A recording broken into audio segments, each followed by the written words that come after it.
마가복음 8장 말씀 보도록 하겠습니다. 마가복음 8장 13절로부터 21절 말씀입니다.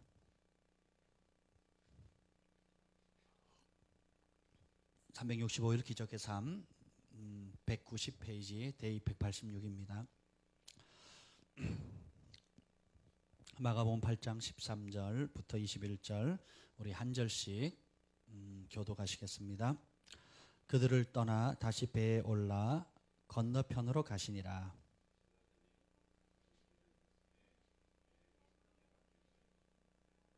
예수께서 경고하여 이르시되 삼가 바리새인들의 누룩과 헤롯의 누룩을 주의하라 하시니,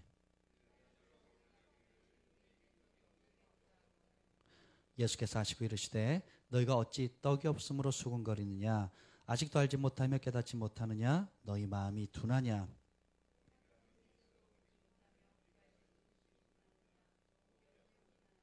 내가 떡 5개를 5,000명에게 떼어줄 때에 조각 몇 바구니를 거두었더냐? 이르되 12이니이다.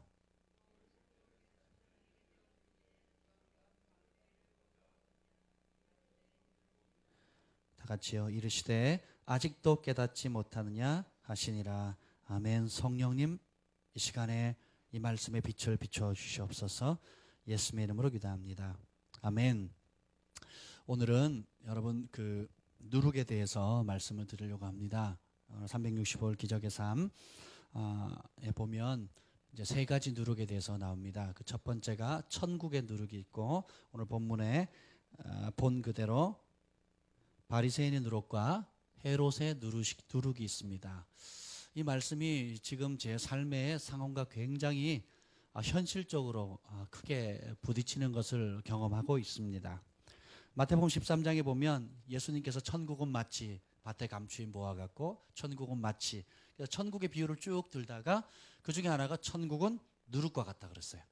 누룩의 특성은 조금만 이렇게 넣어도 그것이 부풀어 올라서 영향을 전체적으로 끼치는 거예요. 또 곰팡이와도 같고, 또 뭐라고 표현할 수 있겠습니까? 하여튼 뭐 이렇게 작은 양인데 넣으면 그것이 전체를 뒤엎는 겁니다. 굉장히 파장이 커요. 공산당들이 나라를 전복시킬 때에 그 인구의 4%만 있으면 나라를 전복시킨대요. 4%만 열심 공산당원을 이렇게 하거나 10% 이하, 10%면 굉장히 많은 거고요. 4%에서 10%만 있으면 그 나라를 전복시킬 수 있는 힘을 가지고 있대요. 대단하죠? 공산주의는 굉장히 위험한 영입니다. 마찬가지로 우리의 삶에 있어도 이 누룩은 일종의 사고방식과 같은데, 어떤 사고방식을 갖느냐에 따라 우리의 삶이 완전히 달라집니다. 그래서 오늘 이 본문의 이야기는 여러분 잘 알고 계십니다. 예수님께서 건너편을 배를 타고 가자 그랬어요. 그랬더니 제자들이 깜빡 잊고 빵을 가져오는 거를 잃어버렸습니다. 다시 말하면 어디 이제 배를 타고 건너가야 되는데 식사를 챙기질 못한 거예요. 여러분 군대에서 전투에서는 저도 용납을 받아도 배식에 실패하면 난리가 납니다. 가끔 이제 우리가 유격을 받거나 공수교육을 제가 받을 때인데요. 이게 배급 차량이 와요. 근데 이제 그걸 배식을 고참들이 보통 하는데 실수를 해가지고 다른 소대에 많이 주면 그 양이 모자라죠. 그러면 늦게 온 사람은 못 먹거든요. 그러면 거의 폭동 수준의 반란이 일어납니다. 난리가 납니다. 한 끼 못 먹으면. 우리가 그만큼 별로 이렇게 먹는 것이 중요하지 않은 듯 살고 있지만 실제로 굉장히 중요합니다. 그래서 기근이 심해지면 부모가 자기가 낳은 자식도 이렇게 삶아 먹잖아요. 전쟁이 되면 그렇게 되거든요. 굉장히 심각한 수준이 됩니다. 근데 우리가 이 땅을 살아가면서 육신적 필요가 사실 별로 없는 것처럼 고상한 척하며 사는 것 같지만 실제로 이 육신적 필요가 굉장한 힘을 작용합니다. 예를 들어 아내가 쇼핑을 가자 그래요. 여자들은 다 쇼핑을 좋아하잖아요. 쇼핑을 가는데 제가 쇼핑을 갈 때 이렇게 화를 안 내고 같이 따라가는 때가 있고, 의외로 화를 많이 내고 짜증을 많이 내면서 따라다니는 때가 있다는 걸 발견했어요. 왜 그럴까 몰랐는데 그 이유를 어느 날 발견한 겁니다. 화를 낼 때와 화를 내지 않을 때, 짜증 낼 때 기쁘게 쫓아다닐 때가 확연히 구분되어지는데, 뭔지 아세요? 제가 쇼핑을 하기 전에 오뎅이라도 떡볶이라도 먹을 것을 주고 배를 불린 다음에 쇼핑을 시키면 아무 군소리 없이 돌아다닌대요. 그런데 배가 고픈데 이거 가자 저 가자 그러면요 막 짜증을 내고 막 그런다는 거예요. 남자는 배가 불러야 됩니다. 그리고 힘을 쓰거든요. 배고픈데 뭘 시키면 안 돼요. 우리 자매들 그걸 기억하셔야 돼요. 일단 남편은 배불리 먹여야 돼요. 그래야 뭘 부려 먹더라도 이렇게 편하게 부려 먹을 수가 있습니다. 그래서 일꾼도 먼저 배불리 먹이잖아요. 제 아버지가 어릴 때 늘 그랬어요. 아침에 새벽 일찍 일꾼들을 부를 때에 밥을 먹인대요. 근데 밥을 2공기 이상 먹지 않는 일꾼들은 그 다음날 안 부른대요. 적게 먹는 사람이 일을 적게 한다는 거죠. 그래서 많이 먹고 힘을 써야 된다고 그랬습니다. 근데 이게 육신의 욕구를 채우는 것이 기본적이긴 하지만 때로는 이것이 우리의 선을 넘었을 때가 있다는 겁니다. 아이들이 사랑을 받지 못하거나 뭔가 이렇게 애정이 결핍되면 식탐이 생깁니다. 그래서 배가 불러서 막 터져서 토할 정도인데도 계속 먹어요. 심지어는 토하고도 또 먹습니다. 그러니까 이 욕구가 채워지지 않으면 그렇거든요. 그래서 우리의 삶도 마찬가지입니다. 우리가 여러분들이 고등교육을 받고 고상하게 예쁜 옷 입고 아름답게 멋지게 지내는 것 같지만 실제로 역경이나 환란에 어려움이 탁 부딪히면 진짜 우리 속에 있는 누룩이 뭔지 탁 드러납니다. 이것이 하나님 나라의 누룩인지 아니면 헤롯의 누룩이나 혹은 바리새인의 누룩이 드러나게 되는 거예요. 오늘 그것을 좀 나누려고 하는데 저에게 굉장히 실질적으로 와닿았습니다. 제자들이 빵이 없는 거 식사 준비 못한 걸로 걱정하고 있을 때 예수님께서는 왜 먹을 거 걱정하냐는 거죠. 따라합시다. 쓸데없는 걱정하지 말자. 쓸데없는 걱정을 한다는 건 진짜 걱정할 건 안 하고 오히려 바리새인과 헤롯의 누룩을 주의하라 이렇게 경고를 하십니다. 예수님께서 물어요. 떡 5개로 보리떡 5개 물고기 2마리로 몇 명 먹였냐? 그랬더니 몇 명이 먹었대요? 5,000명 먹이고 얼마나 남았죠? 12바구니가 남았어요. 그리고 7개로 4,000명을 떼어줄 때 얼마가 남죠? 또 7광주리가 남습니다. 그러니까 처음 주님께 가져왔을 때보다 더 4,000명, 7,000명이 먹었을 뿐만 아니라 더 많은 풍요로움으로 남았어요. 그리고 낭비하지 않고 그것을 얻었습니다. 이것이 하나님 나라예요. 하나님 나라의 누룩은, 천국의 누룩은 적은 것을 작은 축복의 믿음의 씨앗, 순종의 씨앗을 어마어마하게 배가시키는 능력이 있어요. 제가 이렇게 썼습니다. 누룩은 속성상 부풀게 하는데 천국의 누룩과 혹은 바리새인과 서기관의 누룩의 차이가 다른 결과를 초래합니다. 천국의 누룩은 작은 믿음의 순종, 보잘것없는 보리떡 5개 물고기 2마리를 5,000명 먹일 뿐만 아니라 12광주리를 남겨요. 다시 말하면 축복을 그 누룩은 천국의 누룩은 배가시킵니다. 근데 반대로 바리새인과 헤롯의 누룩은 뭐냐면 축복이 아니에요. 문제를 과장시키게 현실보다 더 과장되게 보게 한다는 거예요. 걱정하지 않아도 되는 걸 걱정하게 하게 되고요. 염려하지 않아도 될 걸 염려하지 않게 되게 합니다. 그리고 쓸데없는 부분에 모든 에너지를 소모하게 하게 되고요.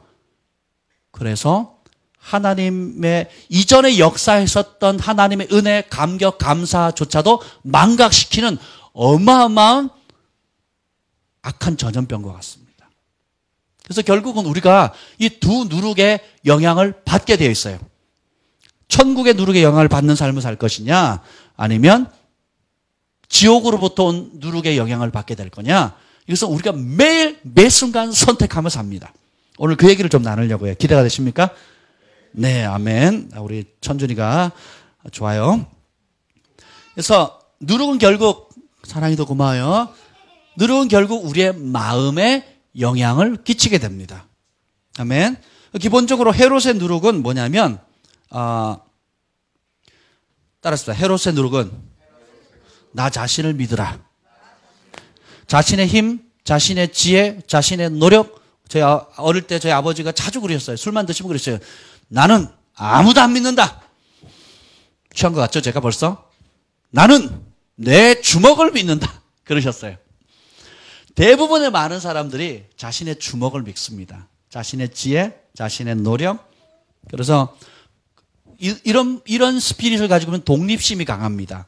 그래서 사람의 힘이나 사람이 자기가 가지고 있는 재력이나 지적인 능력이나 환경이나 상황이나 직업이나 배경이나 부모님이나 이런 것을 의지하게 해서 결국은 뭐냐면 자신의 삶 가운데 하나님 없이도 스스로 살 수 있다고 믿게 만드는 누룩이 바로 헤롯의 누룩입니다. 헤롯의 누룩은 정체형이거든요. 오늘 고위공직자들이 자신의 재산을 공개했습니다. 그래서 10명 중에 6명이 작년보다 더 재산이 증가됐다고. 그래서 결국은 사람들이 가지고 있는 정치력, 재산, 부, 그리고 지혜, 영향력들 이런 것들을 의지하면서 살아가는 거예요. 근데 문제는 세상 사람들만 그렇게 사는 것이 아니라 교회 안에서도 똑같이 그 영에 사로잡혀서 산다는 것입니다. 우리가 교회에서 믿음으로 가난한 사람을 도웁시다. 현실적으로는 불가능한 거예요. 도웁시다 그러면 이 헤롯의 영을 가진 사람은 어떻게 생각하겠어요? 계산기를 떼디딕 두들깁니다. 그럼 견적이 딱 나오죠. 그러면 내린 결론은 뭐예요? 못한다는 거예요. 많은 교회들이 어마어마한 부동산과 건물과 자산이 있어요. 근데 선한 일 못합니다. 왜 그런지 아세요? 위원회, 법인으로 다 묶여있기 때문에 장로님들, 위원회들 그걸 구성해가지고 과반수 이상 찬성 혹은 절대다수가 찬성을 해야지만 그 일을 할 수 있어요. 그런데 거기 있는 리더들이 대부분 이 헤롯의 누룩의 영향을 받고 있기 때문에 어떻습니까? 초대교회 장로들은 어떤 사람이었냐면 베드로도 장로였고 나 사도 요한도 장로로 칭함을 받거든요. 성경에. 초대교회 장로는 뭐냐면 복음을 위해서 자신의 전 재산 가산을 다 바친 사람이에요. 그래서 가난한 자 드리고 길거리에 노숙자들 씻기고 입히고 먹이고 지나가는 나그네들 초대해서 자기 집을 오픈하고 이런 일을 하는 겁니다. 그래서 감독이 되는 것은 선한 일을 사모하는 것이다. 이렇게 얘기를 하는 거예요. 근데 오늘날 장로들과 교회 리더들은 반대로 갑니다. 회사에서 기업을 하거나 혹은 사업을 하거나 혹은 정치력이 있거나 영향력이 있는 사람, 다시 말하면 헤롯의 영에 충만한 사람들 교회가 끌어당깁니다. 그래서 덕망 있고 존경받는 사람이 아니라 헤롯의 영에 얼마나 강력한가, 그래서 얼마나 많은 사람들이 영향을 끼치는가를 그대로 끌어들여요. 교회가 잠깐은 혜택을 받는데 나중에 그것이 독이 되어 돌아옵니다. 어떻게 돌아와요? 그래서 하나님께서 원하시는 그 일을 하려고 할 때에 이 사람들은 교회에서는 형식적으로 리더이지만 하나님의 나라의 누룩이 아닌 헤롯의 영, 헤롯의 누룩이 잡혀있기 때문에 어떻게 반응하는지 아세요? 이렇게 반응합니다. 목사님 그 제안은 좋긴 한데요. 현실성이 없어요. 목사님 그 투자하면 마이너스입니다. 밑 빠진 독에 물 붓는 겁니다. 그렇게 해서는 교회가 바닥납니다. 파산합니다. 그래서 선한 일을 해요, 못해요? 못합니다. 해도 생색내는 정도만 해요. 공직자들 재산 이렇게 보셨죠? 그리고 막 수백억, 그래서 우리 대통령이 28억, 48억? 48억만 있다 그러시더라고요. 그래서 깜짝 놀랐어요. 48억이면 그 서울에 큰 집 한 채 정도 값밖에 안 되는데, 그죠? 안 믿겨지는 거예요, 저는. 여러분 믿어지세요? 믿어지십니까? 어떻게 대선에 나올 수 있죠? 48억 가지고? 가시적으로 드러난 것만 그렇고요. 정몽준 의원 같은 경우는 뭐 현대라는 그 기업을 가지고 있으니까 뭐 천문학적인 숫자를 가지고 있잖아요. 그렇죠? 예수님께서 뭐라고 하냐면 얘들아 부자가 천국에 들어가기 얼마나 어려운지 아느냐. 왜 그러냐면 하나님께서 주신 부를 하나님 기뻐하는 대로 쓰지 않고 쌓아두잖아요. 쌓은 만큼 하나님께 재앙을 받습니다. 이게 성경이에요. 내가 말세에 부를 쌓았도다. 부가 죄는 아닙니다. 예를 들면 이렇습니다. 제가 이런 비유를 드렸어요. 오늘 승만 형제랑 어제 이렇게 오가면서 이런 얘기를 했어요. 전염병이 돌았어요. 근데 어떤 사람이 그 전염병을 치유하는 약을 발견했습니다. 그래서 승만 형제에게 줍니다. 그래서 빨리 전염병이 들린 도는 마을에 가서 이 약을 나눠줘라. 물에 타가지고 나눠주면 먹는 사람보다 나을 거다. 근데 이 사람이 그것을 안 갖다 줬다면 혹은 갖다는 주는데 어마어마하게 비싼 돈을 팔고 돈 있는 사람들만 주고 돈 없는 사람은 죽게 만들었다. 그러면 그 핏값을 누구에게 묻겠습니까? 승만 형제가 묻지 않겠습니까? 똑같습니다. 하나님께서 우리에게 어떤 사람에게는 가르칠 수 있는 은사, 어떤 사람에게는 섬길 수 있는 은사, 어떤 사람은 예배하는 은사, 어떤 사람은 영적인 은사를 주셨고, 그러면 각자 받은 은사대로 사람들을 섬겨야 되죠. 물질도 똑같습니다. 물질도 하나님께서 주신 만큼 선한 사업에 힘쓰고 나눠주기를 즐거워하고 성중에 관한 고아와 가보들을 베풀기를 하나님을 대신해서 대변해서 그것을 쓰라고 맡기신 돈이에요. 그래서 성경은 우리를 뭐라 그럽니까? 청직이라고 얘기해요. 근데 그렇게 안 쓰면 그 쌓아놓은 부가 어떻게 해야 돼요? 말세 하나님 앞에 재앙이 되는 거예요. 그래서 하나님의 진노가 그 쌓아낸 탐심 때문에 임하게 되는 겁니다. 탐심은 우상숭배니라 이렇게 나와 있어요. 이해가 되십니까? 아멘. 그래서 교회는 부유한데 성도들은 가난해요. 초대교회 붕이 딱 터지니까 어떻게 됩니까? 사역자들은 가난한데 예루살렘 도시 전체에 기근이 없어져요. 그냥 굶주린 자, 핍절한 자가 없어져 버립니다. 도시 전체를 먹이는 부흥이 터져요. 이것이 성경적인 부흥입니다. 얼마 전에 롤랜드 베이커 목사님이, 하이드 베이커 목사님 남편이 그런 얘기를 했어요. 여러분 진짜 사도가 되고 싶습니까? 사도가 되는 길을 알려드리겠습니다. 초대교회 사도들은 자신이 진짜로 가난해짐으로 많은 사람을 부욕해 했습니다. 여러분도 여러분 가난해지심으로 많은 영혼들을 부유하게 만드십시오. 이게 진짜예요. 근데 오늘 교회는 부유해지는데 하나님의 백성들은 계속 고통받고 가난해지는 거예요. 이것은 뭐예요? 하나님 기뻐하는 대로 쓰지 않는다는 것입니다. 헤롯의 누룩은 해답은 당신 자신이다. 스스로 책임져야 한다. 자력으로 성공하는 사람이 되어야 된다. 다시 말하면 실제 우리의 삶 속에 하나님의 개입이 없이도 살 수 있도록 하는 겁니다. 그래서 교회가 지난 100년 동안 빌 잔슨 목사님 그래요. 빌 잔슨 목사님 교회가 100년 동안 많은 일을 했는데 그 대부분의 일은 뭐냐? 하나님의 개입 없이도 우리 인간이 그냥 인간의 노력으로 인간의 방편으로 할 수 있는 많은 일을 해놓고 하나님이 하셨습니다 라고 얘기를 했다라는 거예요.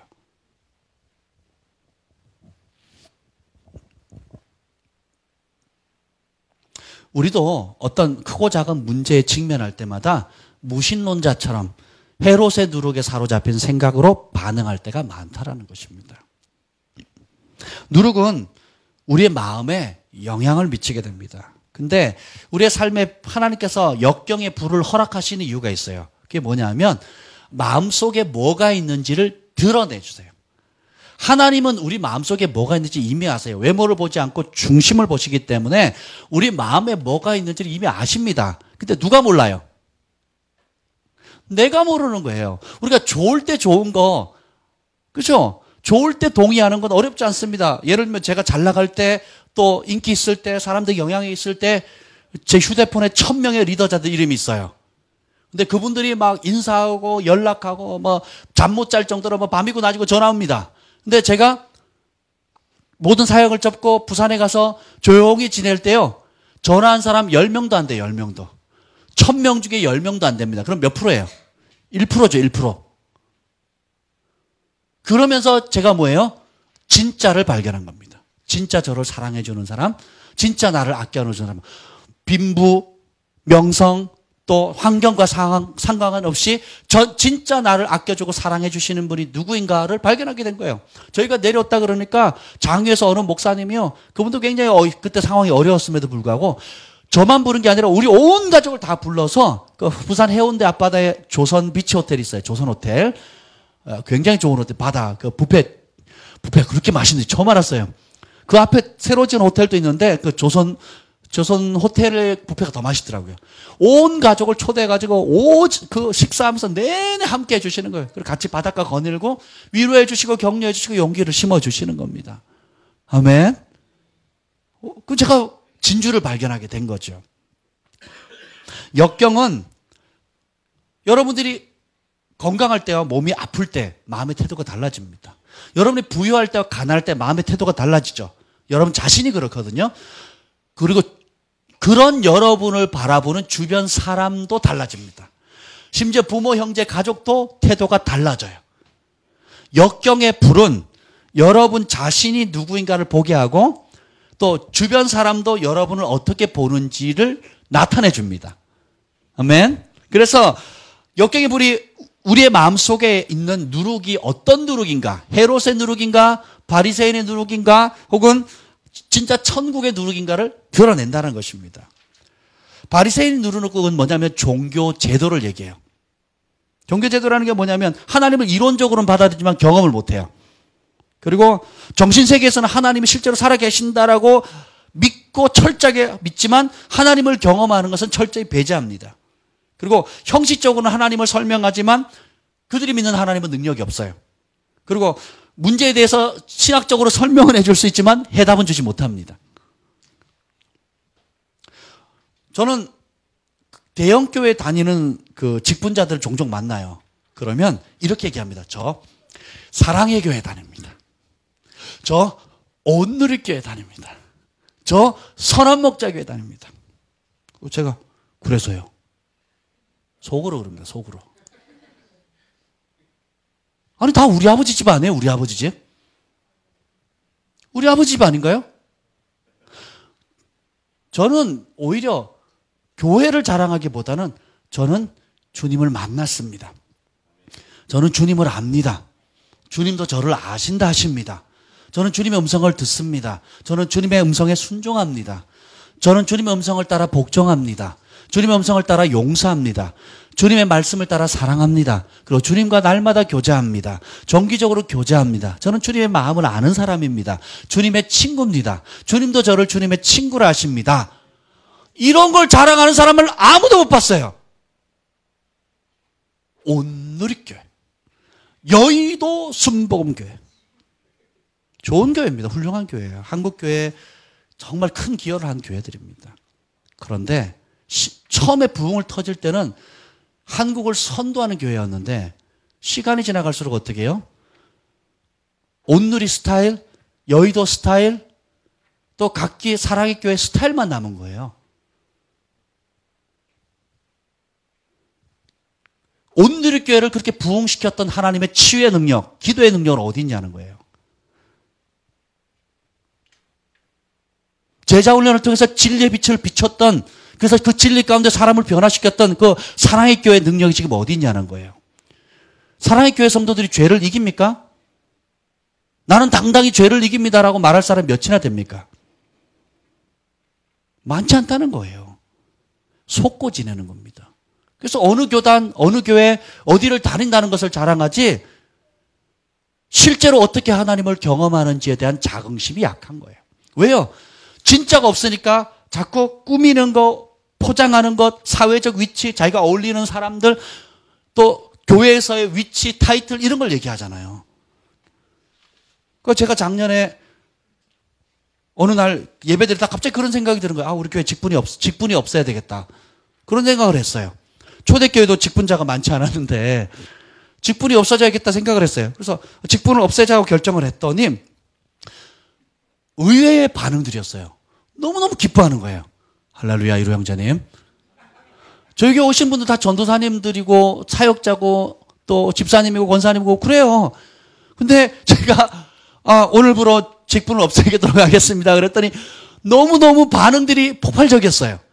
저는 총 맞아 죽을 줄 알았는데 반응들이 너무너무 좋았습니다. 그래서 하나님께서 우리 교회에 너무 좋은 분들을 보내주셨구나.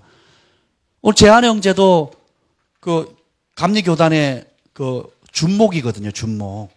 목회자 되기 직전에 그런 과정을 지금 밟고 있는 거거든요. 근데 그걸 내려놓고 온 거예요. 전혀 티 안 나죠? 그런데 얼마나 기뻐하는지 몰라요.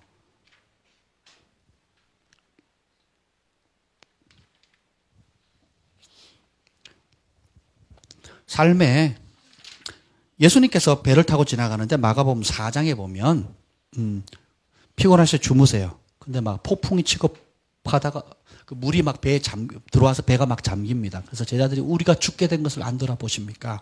라고 얘기를 합니다. 근데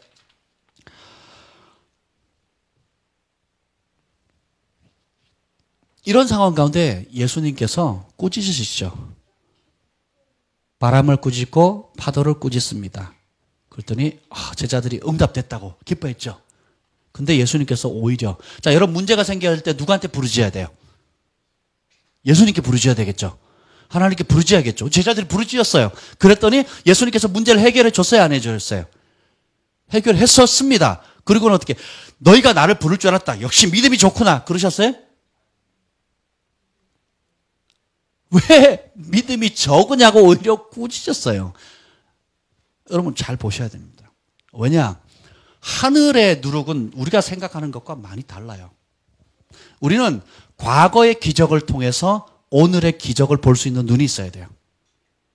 과거에 하나님이 여러분을 만져줬던 경험이 있죠. 재정적인 어려움에 처했을 때 하나님이 도와주시고, 그죠?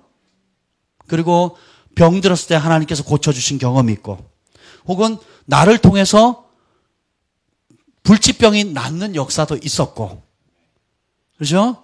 자녀들의 심각한 문제가 있었는데 하나님의 부르짖어서 하는 게 초자연적으로 경험을 해준 거. 또 같이 신앙생활을 하고 있는 현저하게 이거는 불치병인데 하나님께서 고쳐주는 것을 보기도 합니다. 집회에 가서도 또 컨퍼런스에 가서도 또 수많은 전 세계 역사나 하나님의 역사를 들으면서 어떻게 해요? 그런 기적의 소리를 날마다 듣지요. 이번에 데이비드 호건 목사님 통해서, 그죠? 그런 걸 들었죠. 죽은 자가 500명이나 살아나고. 할렐루야. 어제 오늘 그 데이비드 호건 목사님, 조셉 호건 목사님하고 제가 박서로 이제 서로 연락을 주고받았는데 너무 감사하더라고요. 근데 그런 과거의 기적은 기억하는 것이 굉장히 중요합니다. 그러면 그것이 하나의 기준점이 돼요. 그래서 오늘 내가 믿음으로 반응할 수 있는 용기를 줍니다. 자, 보세요. 조슈아 밀즈 집회 갔을 때, 뭐, 표적과 이적이 막 나타났잖아요. 막, 우리 천준이, 천율이, 하율이 얼굴에 막 금가루가 생기고, 막, 그랬죠. 또, 여러 가지 놀라운 기적들이 많이 일어났습니다. 그리고 교회 와서도 예배 드릴 때, 집에서 예배 드릴 때 막 표적이 따랐습니다. 자, 그렇게 막 은혜 받고, 막 또 수련회 가가지고 우리 은혜 많이 받았죠. 작년 여름 수련회. 전부 다 막 눈물 바다였잖아요. 너무너무 은혜가, 갔다 온, 비포, 애프터의 얼굴이 완전히 달라졌습니다. 승만의 얼굴이 달라지고, 또 각종 우리 형제 자매들 얼굴이 다 달라졌습니다. 그래서 저희 교회 3개월만 다니면 얼굴이 완전히 달라져 버려요. 관상이 바뀐다 그러죠. 복음의 능력이 그렇습니다. 진짜래요. 그래서 얼굴이 바뀌어집니다. 이 얼굴이 지금의 이 얼굴이라고 생각하시면 안 돼요. 처음 왔을 때 얼굴은 이런 얼굴이 아니었습니다. 광채 나는 얼굴이 아니었고요. 제가 설명을 안 해요. 된장찌개 얼굴이었어요. 그랬는데 청국장 같은 느낌의 그런 건데 지금은 향기 납니다. 근데 그렇게 은혜 받을 때는 좋은데 여러분들이 집에 가다가 내가 실수해가지고 접촉사고를 내가지고 내가 갑자기 200만 원의 빚을 진다든지 아니면 아내랑 소소한 문제로 다퉈가지고 막 화가 머리끝까지 났다든지 아니면 애들이 사고 쳐가지고 괜히 옆집 새 차를 돌로 긁어가지고 견적이 뭐 2, 300만 원 나온다든지 혹은 기타 막 회사에서 중요한 문제를 내가 실수를 해가지고 이게 뚜껑 열릴 상황이 생기잖아요. 그러면 그런 어떤 내 마음의 속을 긁는 그런 상황에 딱 부딪혔을 때 여러분의 첫 번째 반응이 무엇입니까? 이것이 진짜 우리의 모습이에요.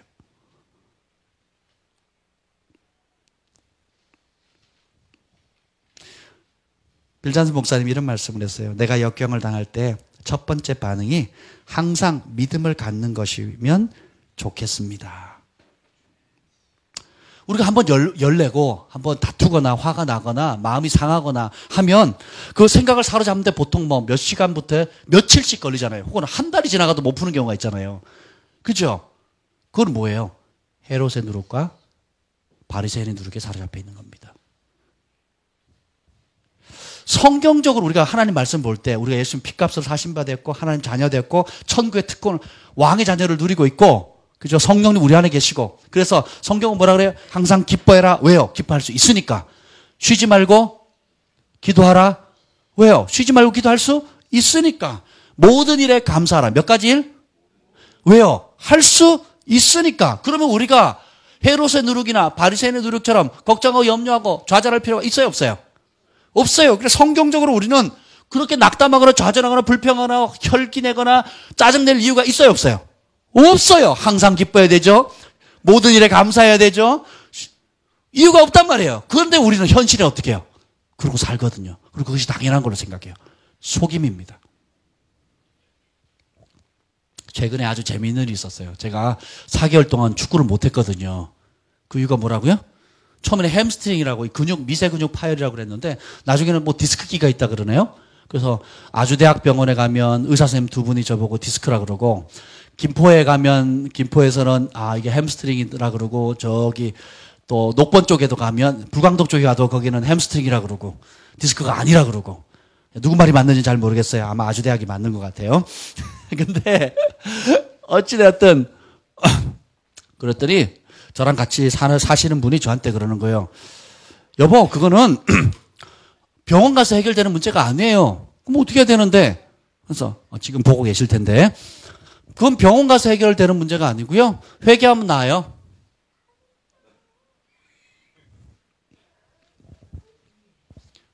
제가 석 달을 되게 아팠어요.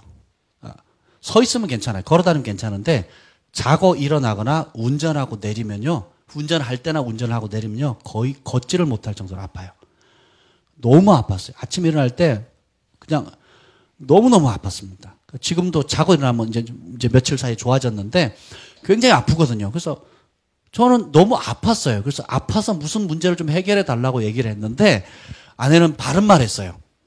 회개하면 낫는다고. 맞아요, 틀려요? 맞는 말입니다. 통증은 불법이에요. 우리 몸에 통증이 있는 거, 아픔이 있는 것은 불법입니다. 맞는 말이 맞습니다. 그런데 그걸 맨날 든다고 생각해 보세요. 자주 든다고 생각해 보세요. 나 아파 그러면 여보 그럼 병원 가서 해결되면 아니고 회개하면 낫는 문제예요. 그 병원 갔다 왔더니 무슨 물리치료를 받고 왔더니 그거 봐요. 내가 그거는 병원 가서 되는 게 아니라 그랬죠. 같이 사는 분이 그렇게 얘기를 했어요. 근데 그분이 이제 지금 한 달 동안 아팠어요, 지금. 방광염으로 시작해서 신우신염으로 됐다가 이제 거의 다 나을 점에 디스크가 왔어요. 여기에서 이게 신경이 삐져나왔대요. 그 신경이 건드리면 얼마나 아픈지 알고 제가 군생활을 해봐서 알아요. 고3 때 그리고 군생활 때 의과사 제대할 정도라고 하라고 할 정도로 제가 통증을 알았거든요. 한 달 동안 고통을 알았거든요. 그래서 제가 그 신경이 건드릴 때 얼마나 아픈지를 알거든요. 제가 군생활할 때 누워서 일어나는데 20분 걸렸어요. 아침에. 기상배를 올리면 못 일어나는 거예요. 일어나면 온몸이 다 젖어 있는 거예요. 막. 얼마나 아픈지 전기로 지지는 것 같아요. 찌릿찌릿찌릿 하는데요. 거의 뭐 이게 고문 수준이에요. 그러니까 제 아내도 아픈 티를 안 내는데 오늘도 울면서 전화를 한 거예요. 너무 아프다고. 그러는 거예요. 제가 속으로 그래서 속으로. 그거는 병원 가서 해결될 문제가 아니고 회개하면 나을 수 있는 속으로. 그럼 병원 가서 해결될 문제가 아주대학병원이나 뭐 어디 간다고 대학병원 간다 되는 게 아니고 회개하면 낫는 문제.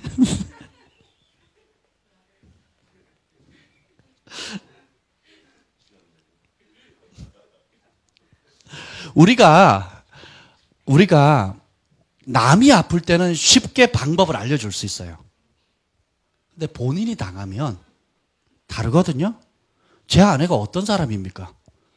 이 불치병을 예언의 말씀으로 치워버렸어요. 본인이 아플 때 그것을 적용하기가 만만치가 않아요. 남에게는 믿음을 가지세요라고 전하기 쉽지만 그 믿음을 자신에게 적용하기가 쉽지 않다는 거예요. 왜요? 우리의 삶 가운데 끊임없이 우리가 하나님 말씀을 듣고 묵상하고 기도하지만 끊임없이 헤롯의 누룩과 바리새인의 누룩이 우리 속에 들어온다는 거예요. 인간적인 방법으로 하나님 없이 하나님의 이름으로 하지만 내 힘으로 하는 거예요.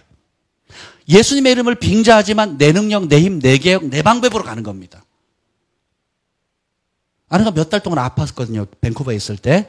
아팠는데 오늘 와서 기도받겠대요. 제가 기도했어요. 그냥 심플하게 예수님이라는 콕 쓰러졌어요. 그 다음날 나와버렸어요. 할렐루야. 몇 달 아프던 게 그냥 30초도 기도 안 했는데 한 10초 기도했나? 탁 하는데 꼬꾸라지더니 천국 보고 뭐 이렇게 하더니 석 달 동안 아팠던 게 순식간 나오고 온몸이 독이 다 퍼져가지고 먹지도 못하고 막 반점 생기고 막 독 오르는 거 있잖아요. 그 다음 아침에 깨끗해져 버렸어요. 과거의 기적은 오늘 우리의 눈을 하늘의 관점으로 바꾸도록 하는 초청입니다. 안 바꾸면 어떻게 돼요? 제자들하고 똑같은 거예요. 제자들이 이미 과거에 예수님께서 오병이어 기적을 일으킨 걸 봤죠. 하나님, 예수님은 공급자라는 걸 경험했잖아요. 근데 이제는 빵 하나밖에 없는 걸 걱정하는 거예요, 또다시. 그 빵을 예수님이 나눠줘서, 오병이어 기적을 행할 때 예수님이 나눠줬어요? 제자들이 나눠줬어요? 자기들 손으로 기적이 나가는 걸 봤죠? 여러분의 삶 가운데, 여러분 개인의 가정과 개인과 부부 사이에, 가족 사이에, 자녀들 사이에, 직장과 여러 가지 일들 가운데 기적은 누굴 통해서 일어났습니까? 여러분 자신을 통해서 일어났잖아요. 그럼 우리 과거의 기적은 뭐예요? 오늘날 하나님께 믿음으로 반응하도록 요청을 한다는 겁니다. 평소에 모른다니까요. 역광이 딱 터져봐야 아프면 짜증이 많아지죠. 아프면 자기 연민에 빠집니다. 그걸 아프면 아기가 돼요. 나이, 연령, 직분 상관없습니다. 저만 그렇습니까? 여러분 어떻습니까? 그렇잖아요. 평소에 건강할 때는 아무것도 아닌 게 아플 때 뭘 하나 잘못하면 그렇게 섭섭한 거예요. 그렇잖아요. 평소에 연락 안 해도 아무 상관없어요. 근데 아픈데 연락 안 한다? 되게 섭섭한 거예요. 그렇잖아요. 내가 돈이 있을 때에 누가 그냥 같이 가서 밥 먹고 자기 거 자기 계산하고 나가면 아무 문제가 안 돼. 내가 돈이 있을 때는. 근데 돈이 없는데 같이 식사를 가지고 자기 것만 계산하고 나가버리면 상처가 돼요. 왜요? 역경은 자기 안에 무엇이 있는가를, 자기 안에 어떤 종류의 누력이 있는가를 보여주기 때문에 그렇습니다. 그러면 남 탓할 것이나 불평할 것이 아니라 진짜 우리가 회개해야 돼요. 회개가 뭐라 그랬죠? 생각을 하나님의 말씀으로 바꾸는 것이라 그랬죠. 그러면 하나님의 말씀을 따라 바꾸면 어떻게 돼요? 불평, 원망할 게 아니라 뭐예요? 감사하고 기뻐야죠. 아멘? 감사하고 기뻐야 되지 않겠습니까? 아멘? 이번에 병원비가 많이 나왔을까요? 적게 나왔을까요? 꼭 계산해보니까 14일 아주대학병원에 입원을 했더라고요. 근데 제가 항상 강조하잖아요. 어디를 가느냐가 중요한 게 아니고 누구랑 함께 가느냐가 중요하다 그랬죠. 아주대학병원에 아는 분들이 있어요. 그래서 덕분에 직원 지인가로 해가지고 저렴하게 됐어요. 그럼에도 큰 돈이에요. 그런데 곳곳에서 전혀 뜻밖의 사람들이 도움을 주시는 거예요. 할렐루야. 저희 어머니도 갑자기 뭉칫돈을 보내주시는 거예요. 덕분에 우리가 넘치게 됐어요. 저희 어머니한테 알리시면. 여보, 돌려드려야 되지 않아? 그랬더니, 잘 됐다고. 이제 내가 쓸 일이 많은데 써야겠다고. 그래서 병원에 입원한 게 오히려 차고 넘치게 돼버렸어요. 아멘? 너무너무 감사하지 않습니까? 그러면, 그 MRI가 78만 원이에요. 그 한 판 찍는데, 그 40분 찍었거든요? 차차차차 찍었다 그러는데, 저도 아파서 찍고 싶은데, 그 78만 원이 그게 보통 돈이 아니잖아요. 근데, 안 찍겠다는 거예요, 아내가 계속. 그래서, 그냥 가만히 있어. 그러고 제가 찍게 했거든요, 무조건. 사람이 진단을 제대로 해야지 진단하지 않고 무슨 병원에 누워있다고 다 되냐고, 이제. 그래서 가만히 있으라고. 그리고 무조건 찍게 했어요. 제가 밀고 갔어요. 밀고 가가지고 찍게 만들었는데, 물리치료 받는다는 거 또 안 받겠다는 거예요. 그래서 제가 알았으면 또 강제로 밀었을 텐데, 아낀다고. 이제 그런 사람이에요, 그런 사람. 아무튼, 그럼에도 불구하고 하나님께서 오히려 그런 어려운 가운데 풍족하게 해주셨으면 우리가 어떻게 되겠어요? 감사해야겠죠. 근데 현실은 어떨까요? 감사하는 부분도 있지만 또 감사하지 못하는 부분이 크다는 거예요. 왜요? 누룩의 특성이 뭐라 그래요? 헤롯과 바리새인의 누룩은 어떻게 역사하냐면 지금 직면하고 있는 문제보다 더 부풀리는, 과장하는 능력이 있어요. 그래서 설상가상이란 말 있잖아요. 사실은 별거 아닌 문제인데 고속도로를 달리다 보면 이런 안내 문구가 나옵니다. 소소한 접촉사고가 대형사고로 이어집니다. 이렇게 나오거든요. 그러니까 소소한 접촉사고로 부딪혀서, 제가 얼마 전에 뉴스에 봤는데 부딪혀가지고 고속도로 한가운데 1차선을 세웠어요. 그래서 서로 막 말다툼을 하고, 그래서 화가 나가지고 이 운전자가 열받다고 문을 열고 나오는데 뒤에서 오는 트럭이 쳐버린 거예요.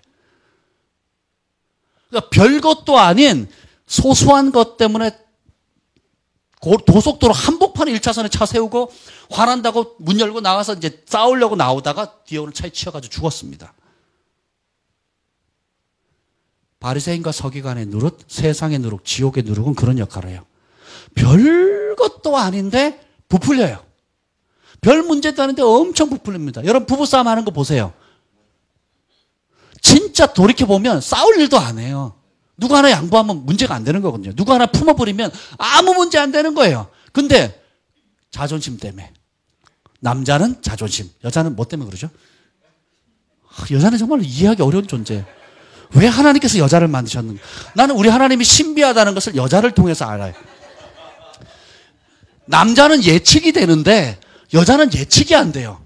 날씨에 따라, 기분에 따라, 말에 따라 뭐 언제든지 바뀔 수 있는 카멜레온도 아니고 정말 신묘막측한 존재입니다.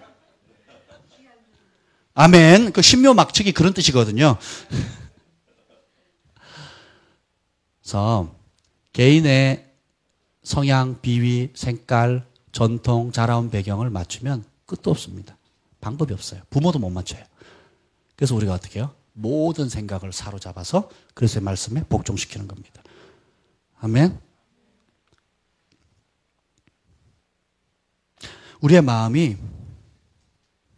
하나님의 나라의 영향으로 가득 차기를 바랍니다. 이런 문제가 딱딱딱 터졌을 때에 제일 먼저 나오는, 입에서 나오는 말이 믿음의 반응기를 원한다는 거죠. 얼마 전에 이루 형제가 나눴잖아요. 장애인 리어카라고 그랬나요? 장애 세발 오토바이가 와서 옆에서 들이받아서 긁었대요. 그 좋은 차를. 그런데 딱 부딪히는 순간 저의 간증이 떠올랐대요. 제가 장애인 차를 들이받았는데 장애인이 용서해줬던 것, 그리고 제가 누가 어떤 여자 운전자가 저의 차를 들이받았거든요. 정지해 있는데. 근데 제가 그냥 가시라고 그랬어요. 제가 데미지를 입었거든요, 차에. 근데 제가 아무것도 보험 처리나 하지 않고 그냥 가시라고 그랬거든요. 근데 딱 부딪히는 순간에 그게 딱 떠오르더래요. 은혜입니다. 딱 부딪히는 순간에 뚜껑 열리고 아싸 봉 잡았다 그러고 보험 처리, 병원에 며칠간 누워있을까? 이렇게 세상 방식이거든요. 긍휼이 심판을 이깁니다. 선대하면 하나님 기억하시거든요. 우리가 천국에서 받는 대부분의 상은 우리가 이렇게 하면 상 받겠다고 인식한 것은 거의 없어요. 그런 대부분은 이미 사람을 인식하거나 사람에게 보이려고 했기 때문에 이 땅에서 상 받았습니다. 근데 천국에서 우리가 받는 대부분의 상은 우리가 전혀 인식하지 못하는 부지불식 가운데 했던 사랑으로 소소하게 행했던 말, 행동, 섬김 이런 것들이 기록된다는 거예요. 아멘. 예수님 말씀 그대로 되는 겁니다. 그래서 우리가 100% 하나님 나라의 사고방식을 갖는 그날까지 믿음의 싸움을 싸워놔야 돼요. 우리가 100%의 하나님 나라의 사고방식을 갖지 않게 되면 그것이 아닌 만큼 뭐예요? 헤롯의 누룩과 바리새인의 누룩, 지옥의 누룩이 우리의 생각을 좀먹고 있다는 거예요. 그것이 누룩이라 그랬죠. 그것이 어떻게 부정적인 것을 더 과장하고 부풀리게 만드는 힘이 있습니다. 그리고 그런 것들을 그래서 예수님께서 경고하셨다 그랬어요. 경고. 바리새인적인 생각, 헤롯의 생각을 제거해버리라는 거예요. 그리고 우리가 이미 과거에 받았던 은혜, 하나님의 공급하심, 치유하심, 또 하나님의 은사들, 능력들, 또 여러 가지 하나님께서 베푸신 은혜들이 있잖아요. 기도의 응답들이 있잖아요. 그것은 뭐냐면 지금 당하는 고난이나 어려움을 당할 때에 과거에 받았던 그 은혜를 계시로 활용하는 법을 알아야 돼요. 내가 바닥 쳤을 때 하나님 공급하셨지. 그럼 지금 어려움은 내가 이전에 바닥 쳤을 때보다는 훨 낫지 않는가. 그럼 어떻게 재정적인 어려움에 걱정할 필요 있어요? 없어요? 없어요. 예수님께서 뭐라고 해요? 아무것도 염려하지 말라. 예수님 그래도 두세 가지는 염려해라. 그러셨으면 얼마나 좋았겠어요. 근데 nothing이에요. 아무것도 염려하지 말래요. 두려워하지 말라. 성경에서 제일 많이 반복된 명령어가 뭐라고요? 두려워하지 말라. 왜요? 우리가 어지간히 두려워하거든요. 어지간히 두려워하거든요. 아내가 이렇게 아파 본 걸 제가 처음 봐요. 아프다고 울면서 막 전화가 왔더라고요. 뭐 어떻게 할 방법이 없잖아요. 근데 제가 군에서 아내보다 더 심하게 아팠거든요. 진짜로. 저희 집사람 지금 당하는 고통이 아프지만 저는 그보다 더 극심한 고통을 당했거든요. 근데 주변에 아무도 없었어요. 저를 도와주는 사람이 아무도 없었습니다. 오히려 제가 눈치 보면서 군생활을 했죠. 근데 내가 그런 고통을 겪어봤기 때문에 뭐예요? 내성이 생기고 근력이 생기는 거예요. 버틸 수 있는. 시련의 연단을 통해서 그래도 안 죽는다. 그래도 견딜 수 있다. 그리고 마음의 평강만 지키면 능히 이길 수 있다. 지금 잠깐 아프지만 그 고통이 3시간, 4시간, 10시간 가는 게 아니라는 걸 제가 알거든요. 그 통증이 와도 오는 그 인터벌이 있거든요. 딱 그 시간이 올 때 꽉 밀려오고 또 조금 지나면 괜찮고 또 올 때 오고 이런 인터벌이 있거든요. 제가 겪어봤으니까 어떻게 아까 전화 왔을 때 기도했습니다. 평강이 임하도록. 샬롬이 임하도록. 그러면서 기도를 하는 거예요. 제가 마음에 아프지만 평강 가운데 기도할 수 있었습니다. 그래서 기도를 하고 나서 여보 괜찮아질 거야. 이제 아프지 않을 거야. 화장실을 못 가겠대요. 너무 아파가지고. 그렇다는 거예요. 제가 속으로 그랬어요. 제 인간적인 생각은 뭐예요? 갈 수 있어요. 왜냐면 제가 아파봤으니까. 그러니까 그렇게 안 급하다는 거지. 제가 인간적으로 생각할 때는. 그럼에도 불구하고 그렇게 말하지 않았어요. 당신 일어날 수 있고 그리고 통증은 조금 있으면 사라질 거예요. 그럼 화장실 갈 수 있으니까 걱정하지 말라고. 조금 있으면 주한이 경환이 그걸로 갈 거니까 걱정하지 말고 마음 평안하라고. 그랬더니 마음이 평안해진 거예요. 그러니까 기도 받기 전에 마음의 태도랑 기도 받은 이후에 마음에 대하는 태도가 완전히 달라지는 겁니다. 그래서 우리가 남이 어떤 역경을 당할 때, 어려움을 당할 때 쉽게 해답만 말하지 마세요. 바리새인의 영은 뭐예요? 문제의 원인은 그러니까 죄 때문에 그래. 회개해야 돼. 아니면 뭐 욕심을 부려서 그래. 뭐 어떻게. 말은 쉽죠. 근데 바리새인의 영은 뭐예요? 해답을 못 준다 그랬잖아요. 아는데 능력은 없어요. 하나님의 이름을 빙자하는데 해답을 주지도 못하고 능력도 없고 역사하는 힘이 없는 거예요. 이게 바리새인의 영이에요. 종교적인 가르침은 뛰어난데 화려한 예배, 화려한 가르침, 제자 훈련 뭐 온갖 것들이 있는데 죄를 못 이겨요. 치유를 못 합니다. 삶을 변화시킬 수 없다면 그건 뭐예요? 바리새인의 영에 누룩에 사로잡혀 있는 겁니다. 그래서 우리가 아픈 사람을 쉽게 판단하면 안 돼요. 나면서 소경된 자에게 제자들이 와서 묻습니다. 이 사람이 나면서부터 소경됐는데 누구의 죄 때문입니까? 예수님께서 뭐라 그래요? 아무 죄도 아니라는 거예요. 부모 죄도 아니고 자신의 죄도 아니라는 거예요. 가게로부터는 저주가 아니래요. 뭐래요? 하나님의 영광을 드러내기 위한 거래요. 아멘. 우리가 하나님의 역사하시는 것들을 우리의 좁은 생각으로 제한해서는 안 됩니다. 그러면 어떤 때는 항상 역사하는 원리가 무엇이냐면 사랑과 긍휼입니다. 사랑이 심판을 이긴다. 긍휼이 심판을 이긴다고 야고보서에 나와 있거든요. 긍휼이 여기면 어떤 어려움에 있는 사람도 일어납니다. 그래서 여러분들이 사랑과 긍휼을 날마다 택하기를 바랍니다. 또한 우리가 우리의 삶 가운데 어떤 역경이 딱 부딪혔을 때에 나오는 첫 번째 반응이 하나님의 말씀과 일치된 반응이 되기를 원합니다. 이게 진짜 우리의 실력이에요. 제가 한 번은 밴쿠버에 있는데 제가 정말 저희도 어려운데 막 저희 가지고 있는 돈을 다 돕기도 하고 마음을 다해서 도왔던 친구가 저희를 배신했어요. 제가 뚜껑이 열렸어요. 밴쿠버에 있을 때에. 정말 어려울 때 어려움을 같이 했던 친구인데 그 친구가 저를 배신한 거예요. 그래서 제가 막 뚜껑이 열려가지고 막 한 달이 뭐예요? 하여튼 몇 년은 고생을 했는데 어쨌든 그 처음 했을 때 막 그게 몇 년 동안 상처가 될 정도였으니 그 당시에는 얼마나 많이 상처가 됐겠어요. 그래서 막 뚜껑 열려가지고 막 어찌할 바를 몰랐어요. 마음이 상해가지고. 막 그러고 있는데 어느 날 아내가 오는 거예요. 그걸 보더니 저한테 딱 한마디 했어요. 여보, 마음 푸세요. 지금 마음이 풀려, 지금. 그러면서 한마디 툭 던졌는데 그 말이 제게 그냥 비수처럼 꽂혔어요. 엄마가 아기를 돌보지 아기가 엄마를 돌보는 법이 없어요. 그게 팍 꽂히는 거예요, 제게. 그리고 그다음부터 제가 말을 못 하겠는 거예요.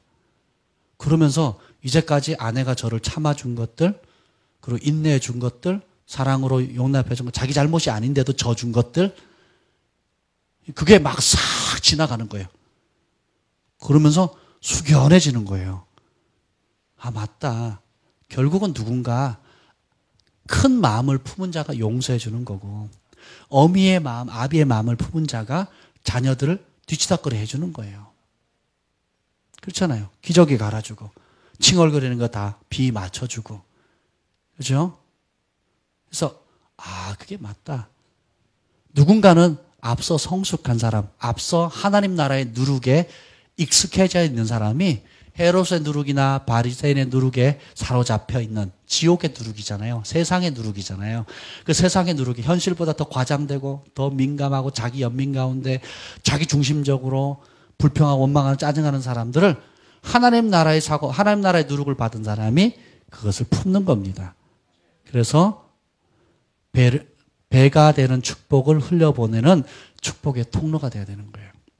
이것이 하나님 나라의 원리입니다. 아멘. 교회에서도 보면 누가 섬깁니까? 성숙한 사람이 섬깁니다. 우리가 성숙의 크기만큼 섬겨가는 거예요. 권위는 누구에게 주어지느냐? 큰 권위는 크게 섬길 사람에게 주어지는 겁니다.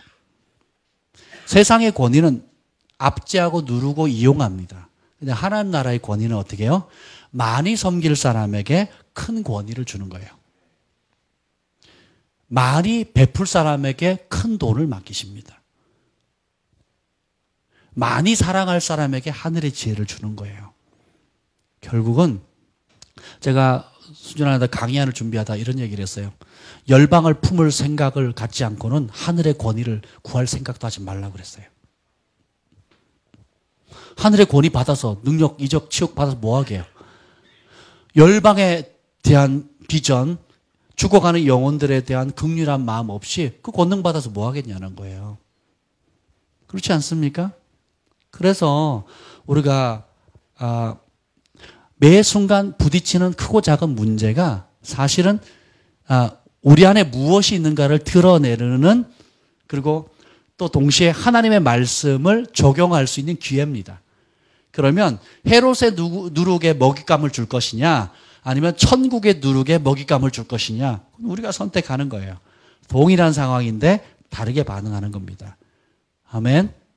좋을 때 좋은 거는 다 좋을 수 있죠. 교회에서 은혜 받고 또 눈물 흘리고 감격하고 감사하고 용서하고 또 기도 응답이 이루어지고 이럴 땐 좋죠. 나가다가 문제 터지고 뭐 싸움 나오고 뭐 어떤 문제 터지고 뭐 일이 성사가 안 되고 원하던 게 막 누가 더 배신하고 이런 문제 다 생기면 속에 어떻게 해요? 감춰있던 이 쓴뿌리들이 확 혈기, 분노, 원망, 미움시키들이 쫙 올라오거든요. 그럼 어떻게 해요? 그때 우리의 처음 반응이 뭐예요? 하나님의 말씀과 일치된 믿음의 말, 하나님의 말씀과 일치된 생각, 하나님의 말씀과 일치된 행동이 나올 때까지 우리를 연단시켜 나가야 되는 겁니다. 따라서 드러나는 것이 은총이다. 드러나는 것이 기회다. 아멘. 그럼 진짜 누군지를 내가 발견하게 되거든요. 진짜 내 영적인 상태가 드러나는 거거든요. 그러니까 저도 갈 길이 멀어요. 굉장히 갈 길이 멉니다. 왜요? 앞으로 나와서 잘 가르치는 것과 현실을 살아내는 것은 틀립니다. 천국에서 큰 자는 어떤 자가 그랬어요? 이 천국 복음을 행하면서 가르치는 자라 그랬거든요. 갈 길이 먼 거예요, 저도. 가야 할 길이 너무너무 높습니다. 주님께서 그렇게 정하셨어요. 우리의 목표가 쉽게 2, 3년 만에 혹은 10년 만에 이룰 목표라면 다 이룰게요. 그죠? 우리의 목표는 뭐예요? 10년, 20년 만에 이룰 것이 아니에요. 예수님만큼 잘해야 되거든요. 예수님하고 똑같이 생각하고 똑같이 행동하고 똑같이 사랑하고 똑같이 용서하고 똑같이 인내하고 하는 차원으로 우리를 부르신 겁니다. 그래서 굉장히 높은 차원이에요. 어떤 차원이에요? 하나님처럼 되는 차원까지예요. 우리가 하나님이 되는 건 아니지만 하나님처럼 되는 차원으로 주님께서 우리를 초대하시는 거예요. 그래서 여러분은 요한계시록 1장에 보면 우리를 예수님 핏값으로 사셔서 왕과 제사장으로 삼으셨다 그랬어요. 우리말 번역에는 나라와 제사장으로 삼았다 그랬거든요. 근데 뉴킹제임스 버전이나 킹제임스 버전이나 다른 번역에 보면 kings라고 나와요. kings and priests 이렇게 나옵니다. 왕들로 삼으셨대요. 여러분 폭군이 되고 싶으세요? 아니면 선군이 되고 싶습니까? 폭군이 되면서 하나님 나라에 있을 수 있겠어요? 그래서 우리가 생각해야 될, 우리가 박근혜 대통령을 보면서 요구하는 잣대가 도덕적인 잣대 혹은 여러 가지 잣대가 높아야 낮아요. 왜요? 국가의 수장이잖아요. 한 나라를 이끌어가는 수장이잖아요. 국무위원들만 되려 해도, 장관만 되려고 해도 국회에서 얼마나 많이 그래가지고 뭐 하겠습니까? 막 청문회 하면 난리도 아니잖아요. 그렇죠? 세상을 통치하는, 조그만 나라를 통치하는 사람에게도 높은 차원의 도덕과 여러 가지 존경을 받는 행동을 요구하는데, 우리가 하나님 나라에서는 얼마나 더 그것이 필요하겠습니까? 이제 우리 안에 있는 그 누룩들을 발견해야 돼요. 내가 헤롯의 누룩처럼 내 손, 내 힘, 내 능력, 내 지혜, 하나님 없어서 내가 살아갈 것처럼 신앙생활을 하고 있는가? 아니면 내가 종교적인 열심은 가지고 있는데, 기도도 하고 뭐 여러 가지 종교적인 활동을 하고 있는데, 교회도 다니고 활동을 했는데, 실제로 내가 하나님과 친밀함이 있는가? 하나님의 음성을 듣는가? 하나님과 교제하는가? 예수님처럼 용서하는가? 예수님처럼 사랑하는가? 예수님처럼 인내하는가? 예수님처럼 겸손한가? 예수님처럼 섬기기를 즐거워하는가? 예수님처럼 삐리리 하는가를 계속 물어보셔야 돼요. 아멘. 그래서 우리의 목표는 예수님만큼 잘하는 겁니다. 그렇게 되면 여러분이 가는 곳마다 여러분이 마음 가운데 천국이 임한 만큼 천국의 영향력을 발휘하게 되는 겁니다. 제가 지난번에 말씀드렸잖아요. 부부 관계 속에서 천국의 룰이 있어요. 아내는 남편을 순종해야 되고 남편은 아내를 목숨을 바쳐 사랑해야 됩니다. 이 룰이 하나님의 룰이거든요. 하나님 정하신 법이에요. 그래야만 행복해질 수 있대요. 그래야만 아내는 사랑받을 수 있고, 그래야만 남편은 존경을 받을 수 있습니다. 근데 이 룰 외에 다른 룰, 집에서 배워왔던 거, 조상으로 배웠던 경상도, 전라도, 제주도 스타일, 서울 스타일 하면 그 가정은 행복할 수가 없어요. 그러면 부부 관계 속에 천국은 못 누립니다. 자녀를 뭘로 양육하라 그랬어요? 강남 사막군에 넣어야지 양육하라 그랬어요? 자녀를 뭘로 양육하라 성경에 기록되어 있습니까? 교육학 배운 걸로 가르치라 그랬어요? 아니잖아요. 성경 뭐래요? 자녀를 뭐예요? 주의 말씀으로 훈육을 하는데 어떻게 해요? 밤낮으로, 낮밤으로. 때를 얻든지 못 얻든지 하라 그랬죠. 우리 다 불순종하잖아요. 기존교회는 주일학교에 맡기고. 그죠? 그게 다잖아요. 일주일에 한 번. 주일학교 선생님들이 아이들 양육에 책임이 없어요. 애들 학교에 보내면 학교에서 선생님들 뭐라 그러는지 아세요? 니네 부모님이 그렇게 가르치디? 그리고 애들이 학교에서 집에 오면 선생님이 그렇게 가르치디? 교회에 보내면 주일학교 똑같아요. 다 남 탓이에요. 자녀 교육은 여러분 누가 나왔어요? 누가? 부모가 나왔으면 누가 책임져야 돼요? 책임을 안 지려면 낯을 말든지, 나왔으면 책임을 져야 될 거 아니에요. 그죠? 뭘로? 하나님 말씀으로 양육하라 그랬잖아요. 아멘? 근데 말씀은 옵션 중에서도 한참 밀려 있어요. 학원 선생님들, 학원 교사들은 막 20만 원, 30만 원 고액과에도 막 시간당 막 그렇게 수백만 원이 들어도 하는데, 개인적으로 말씀으로 양육하거나 영적으로 멘토해 주거나 지도해 주는 사람들에게는 1년이 가도 밥 한 끼 안 사요. 밥 한 끼. 왜요? 바리새인의 누룩에 사로잡혀 있기 때문에 그렇습니다. 뭐가 중요한지 몰라서 그래요. 그러면 하나님의 법대로 밤낮으로 낮밤으로 아이들을 말씀으로 양육하지 않으면 어떻게 돼요? 부모와 자녀 사이 관계 속에 천국은 경험할 수 없습니다. 거역하는 아이, 불순종하는 아이, 하나님을 떠나는 아이, 부모에게 근심이 되는 아이, 잠언서처럼 어리석은 아이가 되는 거예요. 우리의 삶의 모든 영역이 마찬가지입니다. 재정의 영역도 마찬가지고요. 재정의 영역에 하나님의 법대로 11조하거나 헌금하거나 또 하나님 앞에 바르게 공의를 행하지 않으면 재정의 영역에서 계속 천국을 경험하는 게 아니라 지옥을 경험하게 되는 겁니다. 관계의 영역에서 용서하라 그랬죠. 용서라는 그 말씀을 실행하지 않으면 관계는 지옥입니다. 부모를 용서해야 되고 자신을 용서해야 되고 친구를 용서해야 되고 원수를 용서해야 되고 용서할 뿐만 아니라 축복하고 사랑해야 되잖아요. 그 예수의 말씀에 불순종하면 불순종하는 영역만큼 뭐예요? 지옥을 경험하는 겁니다. 반대로 순종하는 만큼 천국을 경험해요. 순종하는 만큼 하나님 나라의 영향을 발휘하고 하나님 나라의 누룩을 번지게 하는 겁니다. 불순종하는 만큼 헤롯의 누룩, 바리새인의 누룩을 번지게 시키는 통로가 되는 거예요. 그 선택은 여러분에게 달려있는 겁니다. 그래서 경건의 연습이 유익하다 그랬잖아요. 이 생뿐만 아니라 내세에도 유익하다 그랬어요. 육체의 훈련도 몸에 좋지만 경건의 훈련이라는 게 뭐예요? 말씀을 따라 자신을 쳐서 복종시키는 거예요. 내 본능은 용서하고 싶지 않고, 내 본능은 베풀기 싫고, 내 본능은 섬기기 싫고 대접받기를 원하지만 하나님의 말씀은 뭐예요? 섬겨라. 그래서 육신을 쳐서 경건의 훈련을 하는 겁니다. 섬기는 훈련을 하는 거예요. 그리고 베푸는 훈련을 하는 겁니다. 그죠? 받는 거 좋아하지 주는 거 좋아하는 사람 누가 있습니까? 본능적으로. 그런데 하나님 나라를 알게 되면 베푸는 것이 실력이에요. 베푸는 것이 능력입니다. 섬기는 것이 능력이고 섬기는 것이 실력입니다. 사랑하는 것이 능력이고 사랑하는 것이 실력이에요. 용서하는 것이 실력이고 용서하는 것이 능력입니다. 한 가지만 나누고 마치도록 하겠습니다. 이번에 베델팀들이 왔는데 정말 너무 충격적인 감정을 들었어요. 제가 참 마음이 아팠는데 하이디 목사님 부부 얘기였는데요. 하이디 목사님 뭘 기도했냐면 예수님 만나고는 이 세상에서 가장 낮은 곳, 가장 버림받은 것, 가장 소외된 사람, 가장 사람들이 대접하지 않는 버림받은 지역으로 보내달라 그랬어요.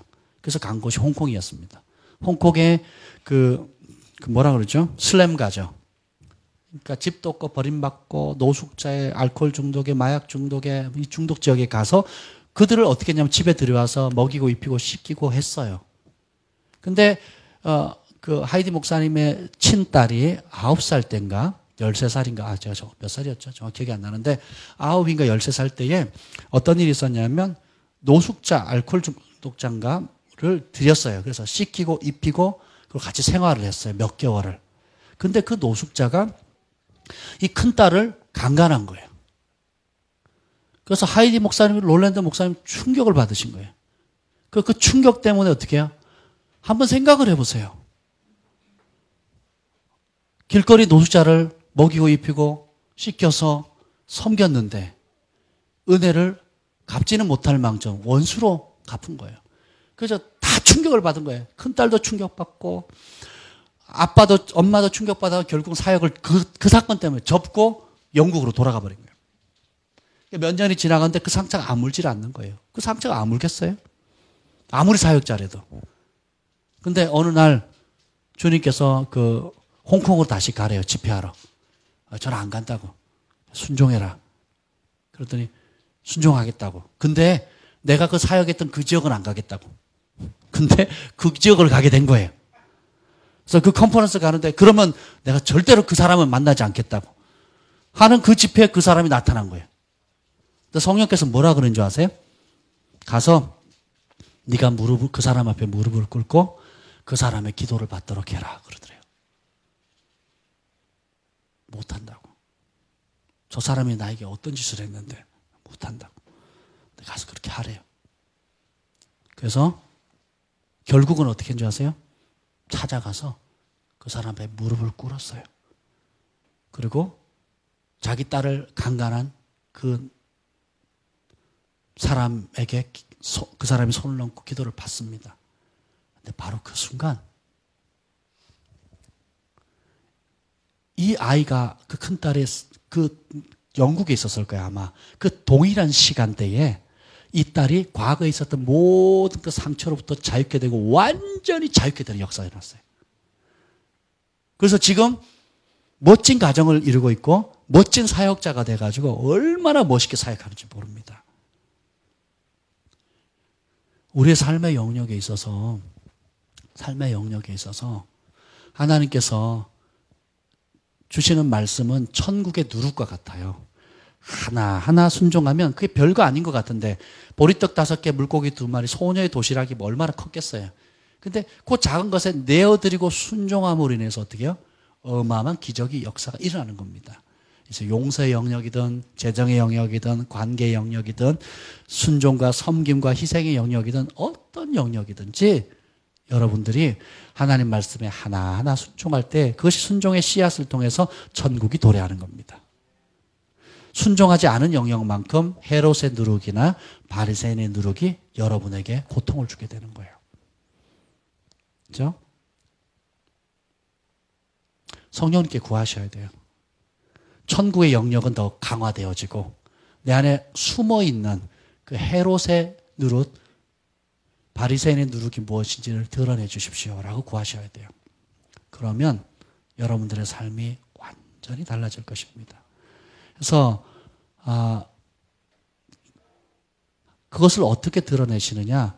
우리의 매일의 일상의 삶에 직면하는 역경과 시련과 어려움을 통해서 나타나는 거예요. 재정적인 어려움, 관계 어려움을 통해서 드러내요. 그리고 육체 질병이나 아픔을 통해서 드러내고요. 또 여러 영역에 있어서 그것을 툭툭 걸리는 게 말씀을 통해서 말씀이 찔리거나 어떤 말씀은 똑같은 목사님이 똑같은 메시지 전하는데 막 눈물이고 감격이 되는 말씀으로 다가왔다가 한 주 지났는데 그것이 막 고통스럽고 막 화나고 대적하고 싶고 막 떠나고 싶고 이런 말씀으로 부딪히기도 하거든요. 왜 그럴까요? 저 목사님 분명히 사랑하고 내가 존경하는 분인데 왜 나한테는 그렇게 들릴까? 똑같은 메시지가 전해지는데 어떤 사람은 통곡하고 회개하고 소망을 얻고 힘을 얻는데 똑같은 메시지를 듣는데 막 상처받고 아프고 그렇다면 뭐예요? 그 부분에 다름이 필요하다는 겁니다. 제가 얘기했잖아요. 아까 똑같이 돈 있을 때 식당에 가서 누가 자기가 계산하고 나가면 자기 것만 계산하고 나가면 별 문제 안 되는데 돈 없을 때 누가 자기 것만 계산하고 나가면 어떻게 해요? 상처가 된다 그랬잖아요. 그죠? 그렇습니다. 어떤 메시지나 말씀이 딱 부딪혔을 때 막 은혜가 되고 막 옥토밭이 돼서 받아들이면 그 부분에 있어서 은혜인 거예요.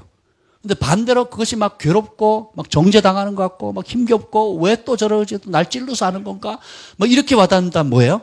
그 부분에 다름이 필요하다는 거예요. 그 말씀은 목사님의 말씀이 아니에요. 예수님의 말씀이지. 그렇잖아요.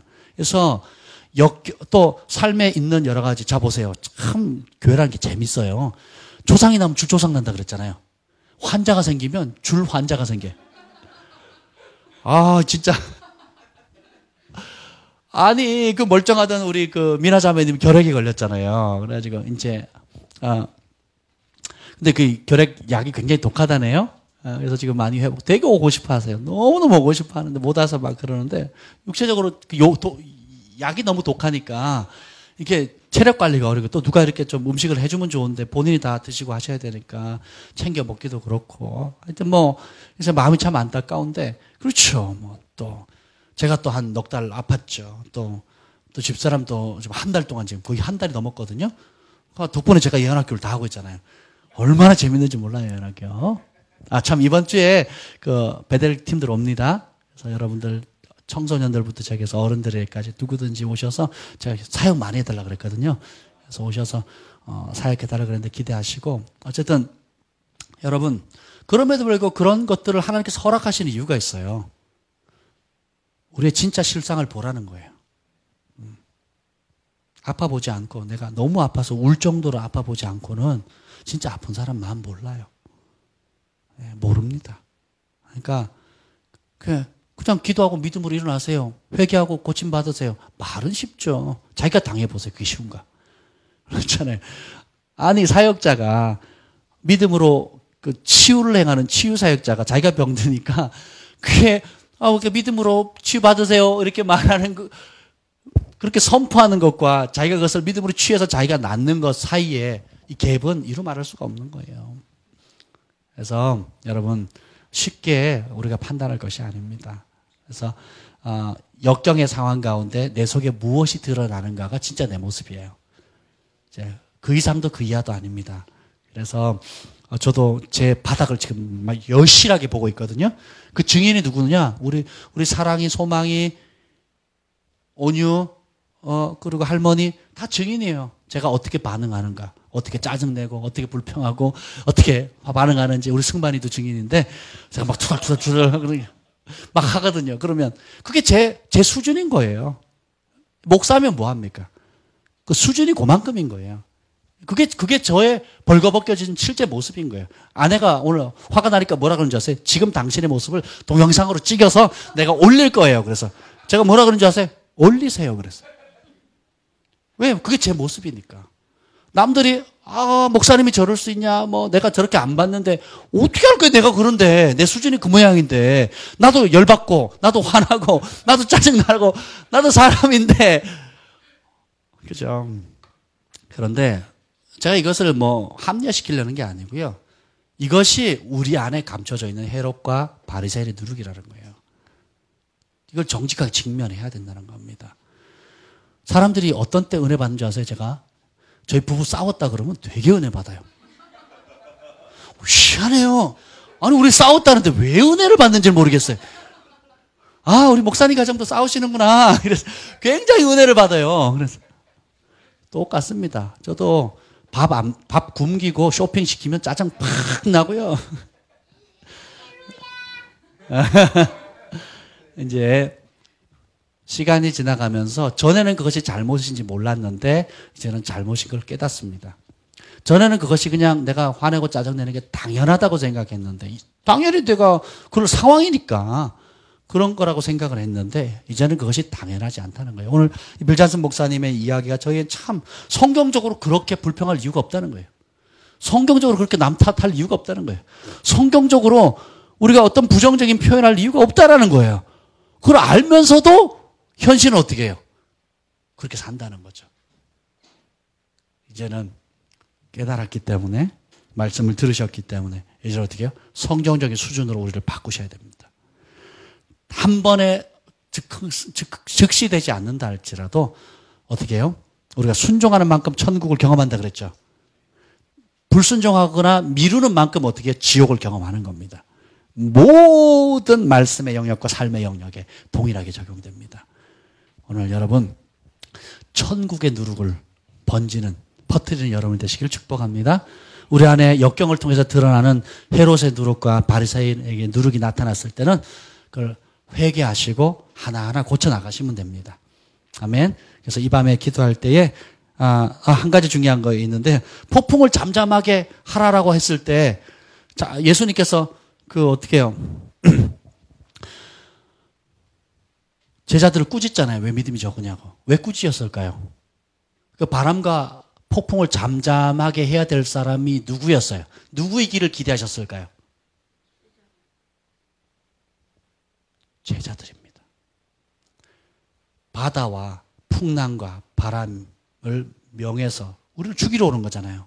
우리를 병들게 하고 죽이려고 하고 가난하게 만들고 관계를 깨뜨리려고 하고 미워하고 쓴뿌리 오게 하는 이것을 멈추게 해야 될 권세를 예수님께서 누구에게 주셨어요? 제자들에게 준 겁니다. 나에게 주신 거예요. 땅에서 묶으면 하늘에서 묶이고 땅에서 풀면 하늘에서 풀리고, 우리는 내가 해야 될 일을 하나님 보고 하라 그래요. 내가 해야 될 일을 목사님 하라 그러고, 목사님 기도받으면 뭘 특별해질 걸로 생각해요. 물론 특별할 때도 있습니다. 근데 그렇게 부름받은 게 아니에요. 그건 과정 속에 있는 거예요. 뭐예요? 여러분에게 권세가 있습니다. 폭풍과 바다를 죽이러 왔던 그 폭풍과 바람과 역경을 멈추게 하기를 누가 멈추기를 기대하셨나요?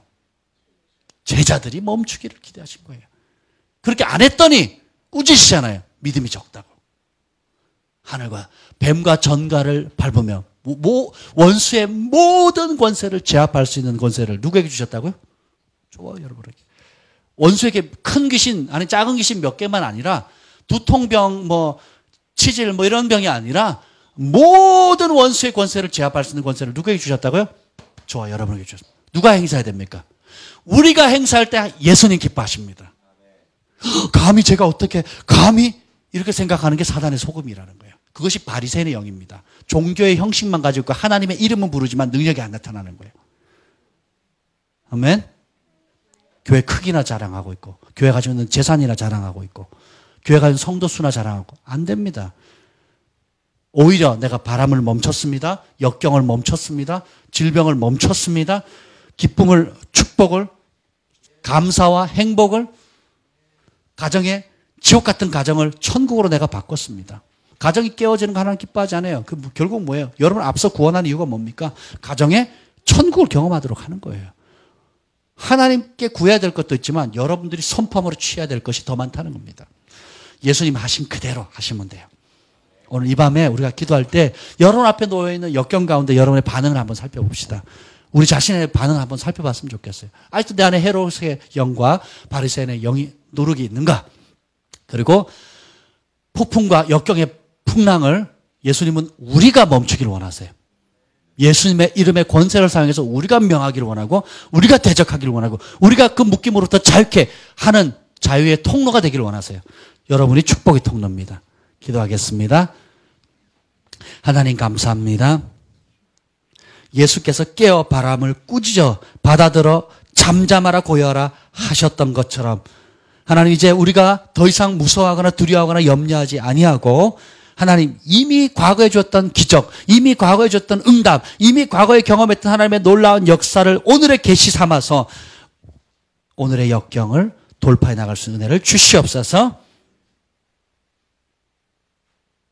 이 밤에 기도할 때에 강력한 기도의 영을 부어주시고, 바리새인의 누룩과 헤롯의 누룩이 밝히 드러나게 하여 주시고, 우리 안에 말씀의 씨앗으로 숨겨진 천국의 누룩이 확장되어지는 은혜를 더하여 주시옵소서. 우리 함께 통성으로 기도하겠습니다.